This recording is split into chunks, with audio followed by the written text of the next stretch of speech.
Bereavement is one of the most difficult topics we'll cover in this course. Not that the material itself is hard to understand, but as a culture, death is something we tend to avoid. And for young adults, it's a topic that's definitely avoided. So to ease us into this topic, here are some quotes about death from some famous folks.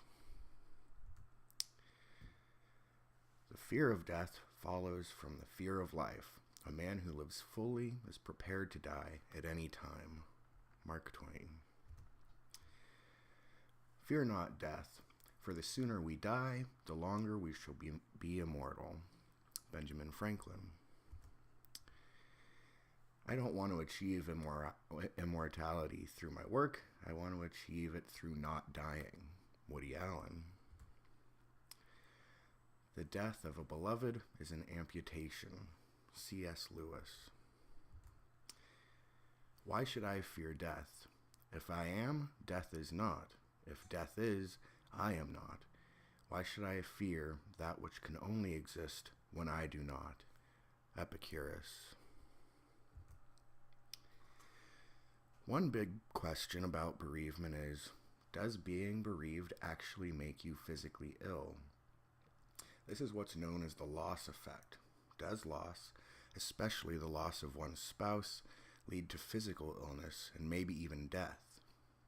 If the loss effect does exist, then this would be a useful form of evidence that your beliefs, thoughts, moods, and emotions actually affect your physical health. When people think of the loss effect, they generally think about it in terms of losing a spouse, but it doesn't necessarily have to be. It could be any close person. However, we'll focus on spouses in particular because much of the research in this area focuses on this kind of loss. The first thing to point out is that women are more likely to lose a spouse than men. And just a quick side note, we're going to be talking about heterosexual marriages here because, again, that's what all the research is on. The majority of work focusing on homosexual couples has looked mainly at the grief of losing a significant other to HIV. Hopefully, research in this area will slowly begin to change. Okay, so why are women more likely to lose a spouse? Well, first of all, women tend to live about 7 years longer than men. And in addition, women tend to marry older men. Most women can expect to be widows someday, and the average length of widowhood in this country is about 15 years. So, unfortunately, widowhood has to basically be seen as a typical stage in the female life cycle. This chart shows how much more likely it is for women to be widowed than men.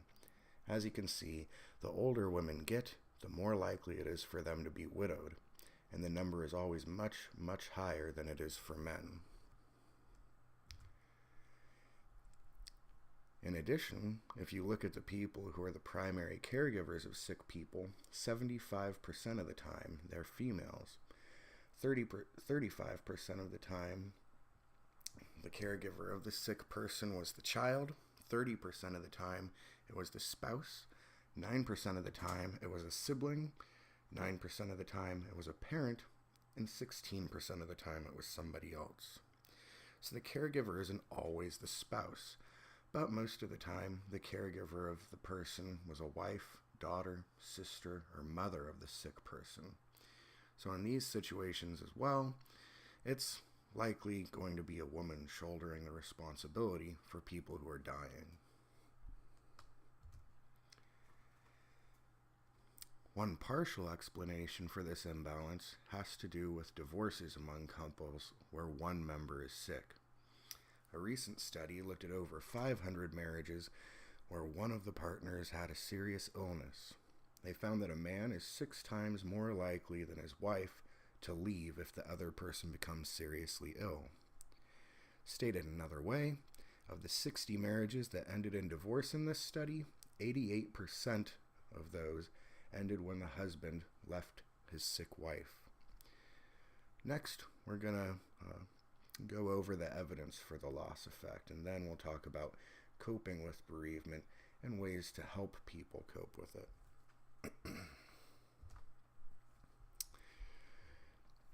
It turns out that the loss effect is really hard to study. In general, what you want to do is show that something about being bereaved makes you more likely to get sick or die. So you have to compare bereaved people to their non-bereaved counterparts. Most research on the loss effect compares bereaved spouses, people who just lost their spouse, to married people who didn't just lose their spouse. You then compare them on how healthy they are. And since there's no one right way to measure health, we'll look at a bunch of different measures of health. I'll show you the evidence and then describe the problems with that kind of evidence in terms of providing definitive proof for a loss effect. One way of measuring health is to see how many days the person is not well enough to go to work, or has to restrict other daily life activities because of an inability to function. Days that this occurs are called days of disability. Studies have shown that bereaved people are more likely to show disability. They have more days of disability than age-matched controls. The problem with these findings is that they may have more to do with emotional problems than illness per se, physical illness anyway. They could be missing work because they're sad, and while suffering from emotional problems is a big issue, it isn't necessarily evidence for the loss effect, since they may not be physically unhealthy. Another way to measure health is to ask people to report their physical symptoms. Several studies show that bereaved people report more physical symptoms than age-matched controls. The problem with these findings is that self-reported symptoms is a notoriously unreliable way to measure health. It's unreliable because all kinds of things affect whether or not people notice symptoms in themselves and whether or not they're willing to admit having those symptoms if they do notice them. Also, bereaved people may be depressed, and depressed people are more likely to notice symptoms in themselves and are also more likely to report those symptoms. It's certainly more socially acceptable to mention feeling ill if you're bereaved, so bereaved people may just be more willing to report their symptoms than non-bereaved people. Lots of studies measure health by counting how many times people visit the doctor or how often they're hospitalized. Widows visit the doctor more than age-matched controls. The problem with this research is that it's possible that these visits are for mental health purposes rather than for physical illness. It could also be that remaining family members push the surviving spouse to seek medical care out of worry for them. Another possibility is that the spouse stopped taking care of her or himself while taking care of the ill partner. This deterioration in health could lead to a need to visit doctors, or at least a need to catch up on their checkups. This wouldn't be evidence for the loss effect, because the loss effect argues that it's being bereaved or grieving that leads to health problems, not failing to take care of yourself while your partner is sick. One notable study took a deeper look at the point I just made, that perhaps some of the increase in doctor visits may be from caregivers failing to take care of themselves during the time leading up to their loss.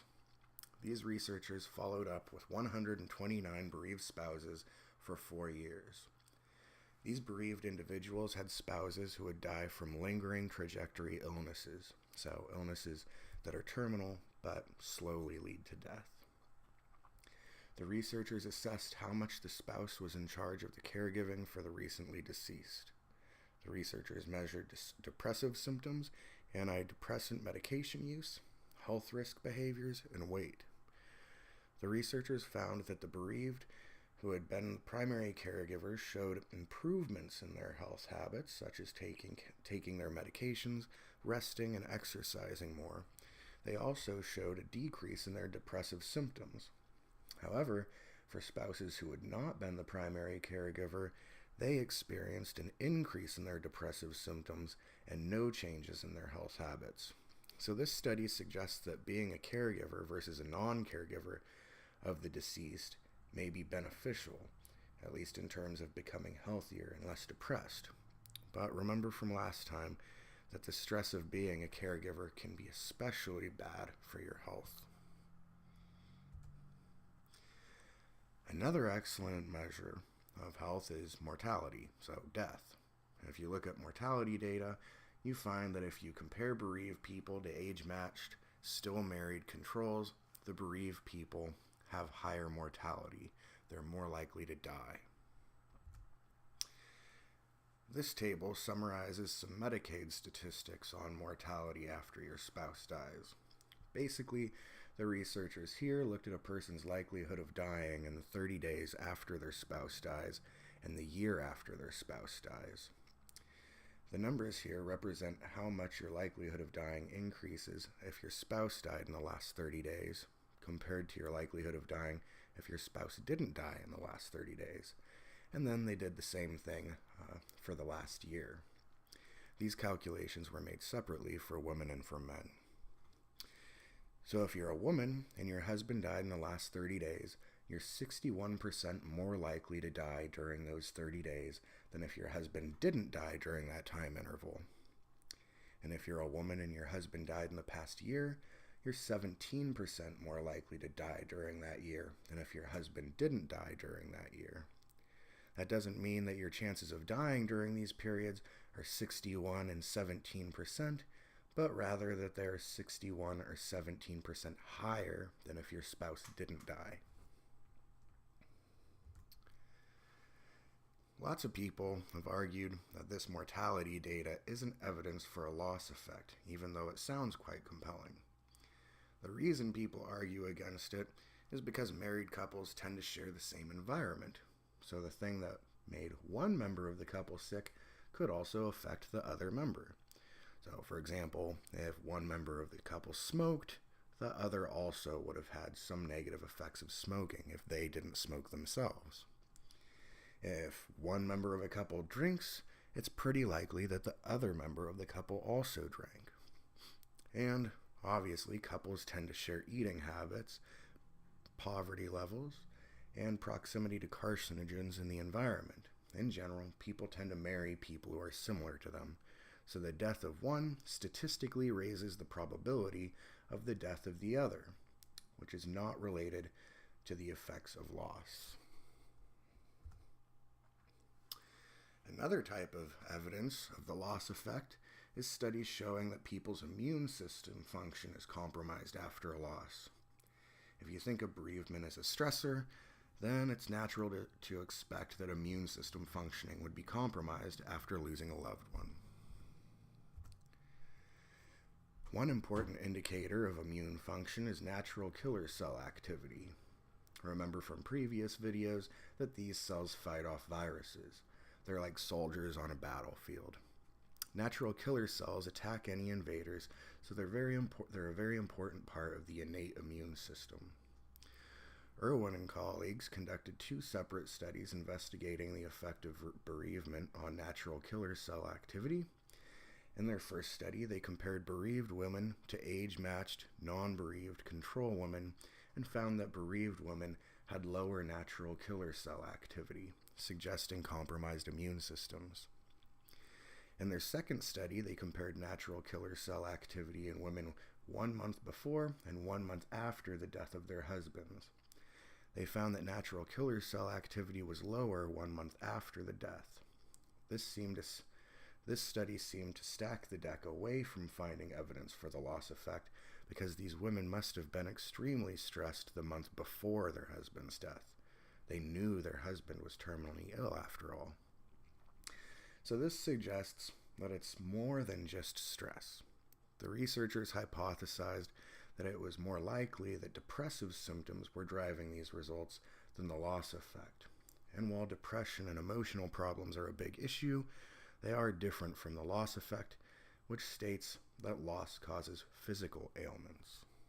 From this whole mess of data, people find that all measures, crude health measures and immune measures alike, tend to point toward the existence of a loss effect, despite each individual measure's problems.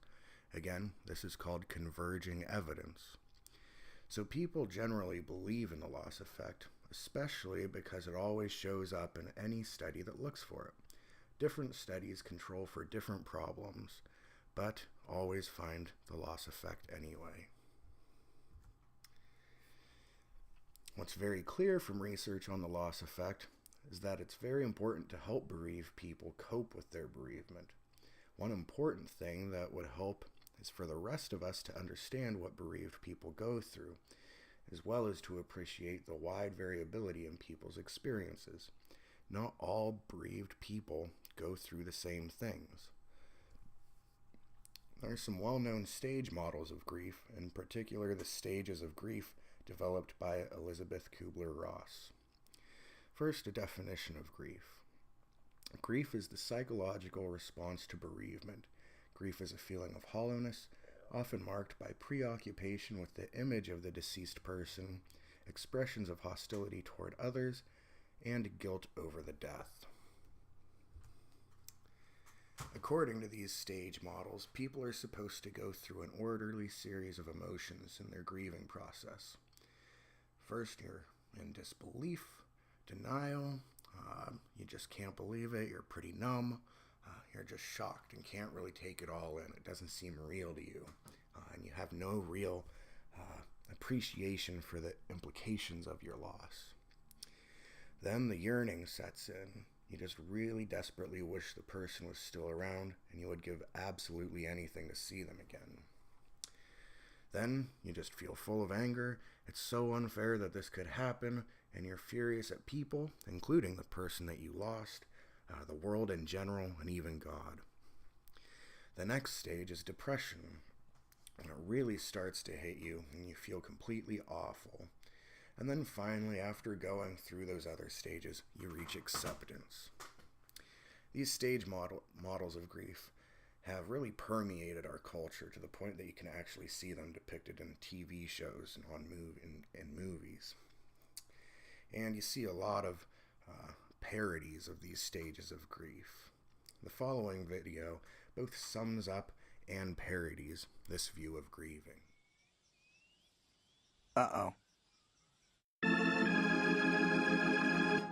It's no big deal. It's probably not even quicksand. I'm gonna have a good laugh about this tonight with the guys.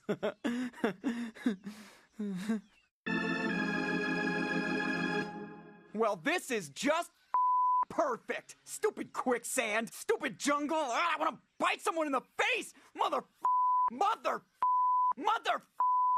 Ah! That stupid jungle. Are you there, God? It's me, Giraffe. Listen, if you would just give me a mulligan on this quicksand thing, I promise. No more peeing on your shorter creatures. What, you get a deal?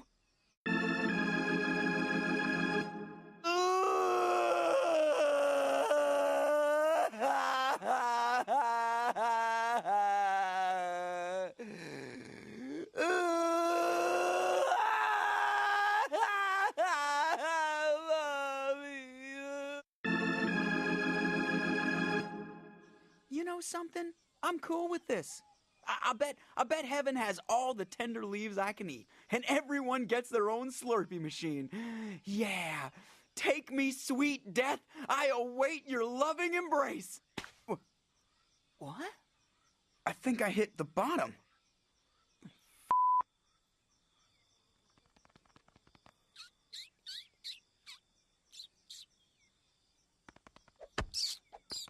Many people generally expect their bereaved friends to go through these stages one by one. The question is, do they? And the funny thing is that even though these stage models have been around for almost 50 years, they've almost never been empirically tested. But a 2007 study actually did test this stage model. The researchers tested it by following a group of 233 bereaved people for 2 years, starting within a month of their loss. Throughout the 2 years, they surveyed the participants repeatedly on these 5 feelings. For each one, they asked participants how often they were feeling that way, from less than once per month all the way up to several times per day. And I should add that all the participants had lost somebody to death through illness or natural causes, because this is just simply how 94% of the people in our country die.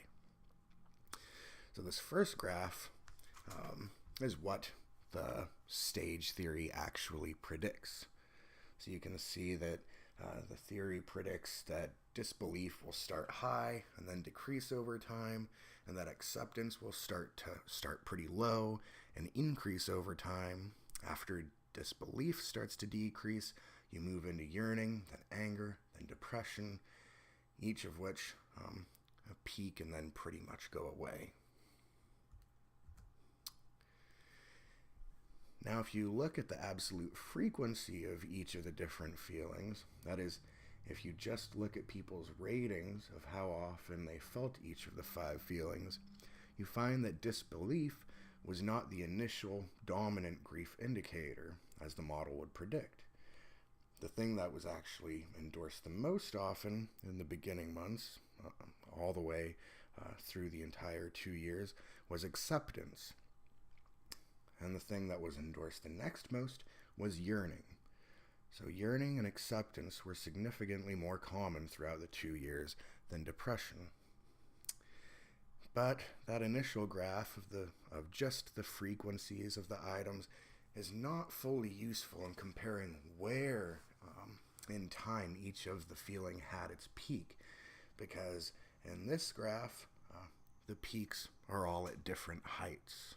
So, for example, this would be the peak for yearning, this would be the peak for depression, this would be the peak for disbelief, etc. So the researchers rescaled the data by making each peak the same height, basically forcing each peak to vary from 0 to 1. And if you rescale the data in this way, it allows you to get a sense of where each feeling hits its peak in time, regardless of how high that peak is. And what you find on this graph is that the peak of each feeling, that is the maximum value of each feeling, happens in the exact sequence predicted by the stage model.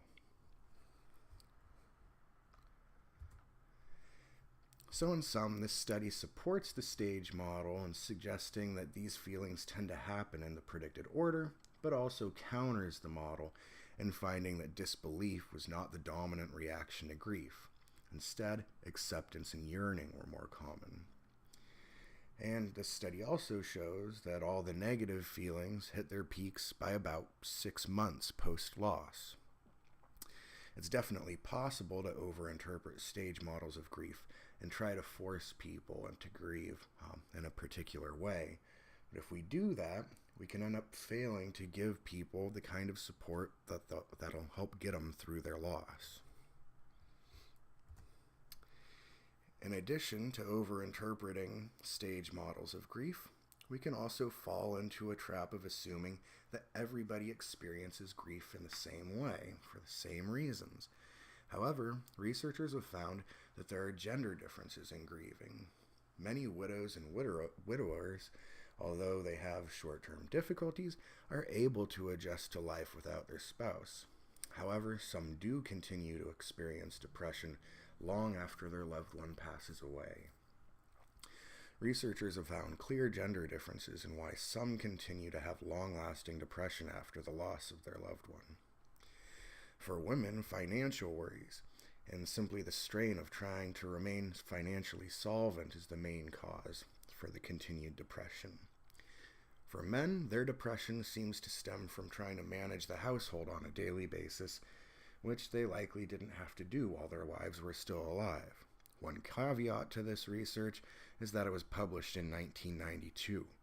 With our society's changing gender roles, it may turn out that these gender differences diminish or disappear altogether with time. Although these results may soon be outdated, they highlight an important point, which is that individuals experience grief in their own way. This point is highlighted in our next topic, the myths of coping with a loss. The first myth is that depression is inevitable in the face of bereavement. The study I just described on the Evaluation of the stage model nicely destroys this myth. Depression was quite uncommon in that sample. There are other studies on this as well. In one study, researchers interviewed widows within 30 days of losing their spouse. Only a minority of the respondents, 35%, could be classified as definitely or probably depressed. So the data show that many people don't get depressed after a loss, but this myth that depression is inevitable makes bereaved people feel bad about themselves and causes other people to think badly about them. They may be accused of being in denial. They may think of themselves as cold when they think that the appropriate response is depression and they don't feel that depression. They might feel cold-hearted. The second myth about coping with a loss is that not experiencing distress after a loss is indicative of pathology. A report from the Institute of Medicine in 1984 said that not showing signs of grief was a form of pathologic mourning, and that professional help may be warranted for persons who show no evidence of having begun grieving. The idea was basically that if you don't get it out, then it's just going to be worse later. And if this was the case, then showing distress after a loss should be associated with better psychological adjustment. However, what's been shown is that high levels of depression right after the loss are associated with higher levels of depression later on, even as long as 2 years later on. In addition, not showing distress does not lead to more distress. There's no evidence of some kind of delayed grief phenomenon. People who tend to do well pretty early on after their loss tend to do well later. The third myth about grieving is that you have to work through your loss to overcome it. Kubler-Ross said, "You must get it out. Grief must be witnessed to be healed." However, there's actually no evidence that people who work through a loss are more successful at resolving it. One group of researchers interviewed 253 people who had lost a loved one in the past month. Participants were asked about the coping strategies they were using to help themselves with their grief. In particular, they were asked if they tended to ruminate. So, for examples of a rumination, would be spending time thinking about how hard they find it to concentrate because of their loss, or thinking about the negative consequences of having their bad mood due to their loss, etc. These researchers found that women tended to ruminate more than men. Also, participants who reported relying on rumination as a coping strategy also reported experiencing more stressors, having less social support, and feeling less optimistic about the future. Participants who were ruminating a month after the loss were also more likely to be depressed 5 months later. So working through your grief, which basically just boils down to ruminating on your grief, seems to have negative rather than positive effects. Another study looked at individuals who had recently lost a loved one and focused on their expressions of grief. These researchers looked at 66 individuals who had lost a spouse or a child. They found that individuals who were not expressing their negative emotions at 6 months after their loss had fewer health complaints and were less depressed and anxious 14 and 25 months later. These researchers aren't saying that some of these individuals weren't feeling any negative emotions, just that they weren't fully expressing them. The fourth myth about grieving is that people recover from a loss in about a year. However, people actually vary a lot in how long it takes them to recover from a loss. A substantial minority of people remain distressed for years after their loss. The graphs I put up about the stage models of grief showed that the negative emotions peaked by about 6 months, but that's just an average, so plenty of people must have remained distressed for longer than that, and some people were distressed for less than 6 months. All 4 of these myths lead people to respond non-supportively to people who are bereaved. In addition, there's a whole other reason why people are often non-supportive of those going through a loss. And that's simply that dealing with bereaved people makes people uncomfortable. Like I mentioned at the beginning of this lecture, death is an uncomfortable topic that's frequently avoided. Many people don't have a lot of experience dealing with others who are bereaved. They know that the other person is vulnerable and upset. But they worry that they might say the wrong thing. They don't know what to say. They don't have experience with this kind of loss. And apparently people are right to be anxious, because one study surveyed bereaved people and found that 62% of them reported being stressed because of something somebody else had said or did after the loss. So quite often, people can do more harm than good. In addition, the more unfortunate someone's plight, the more threatened others will feel, since we don't like being reminded of anything bad that may happen to us. So the people who need our support tend not to get it.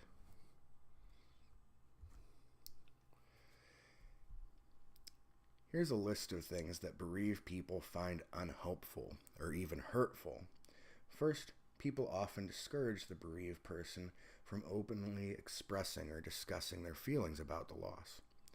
The bereaved person then ends up constantly reassuring other people that they're fine, because it becomes clear to them that the other person doesn't want to hear about their pain. The other person only wants to hear that they are fine. Also, people often encourage widows to move on with their lives. Widows find their friends' encouragement to try new hobbies, make new friends, or start dating to be particularly unhelpful. And people often fall back on scripted support attempts that seem to dismiss or trivialize the problem, providing some sort of reason for what happened. Again, this stems from the individual trying to make themselves feel less threatened after a loss that could have just as easily happened to them. These kinds of comments make victims feel more alone in their grief. So sayings like, you have so much to live for, you should focus on the positive, thank God you have other children, she led a full life, these kinds of scripted things trivialize people's loss.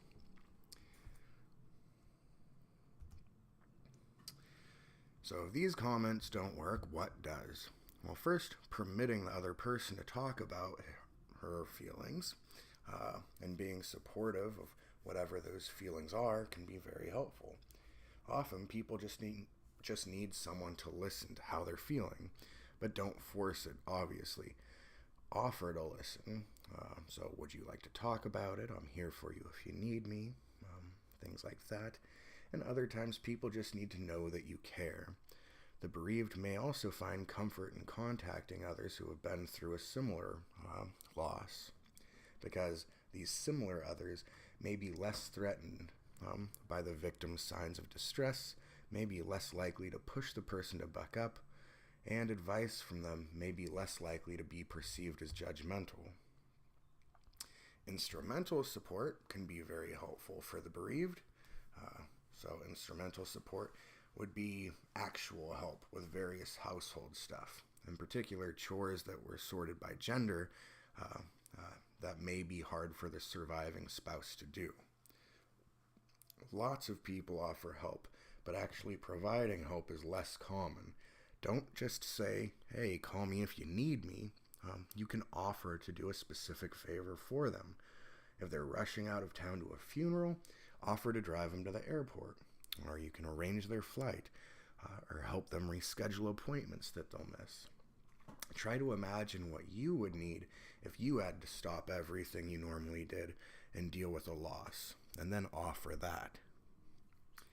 And regular contact. Calling the person every day can be extremely helpful, unless of course they ask you to stop bugging them, then you should follow their wishes.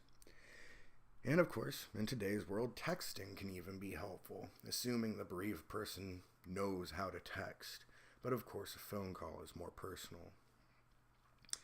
Another important feature to being a good support person is not to be judgmental. If your friend's in need, That's all that should matter.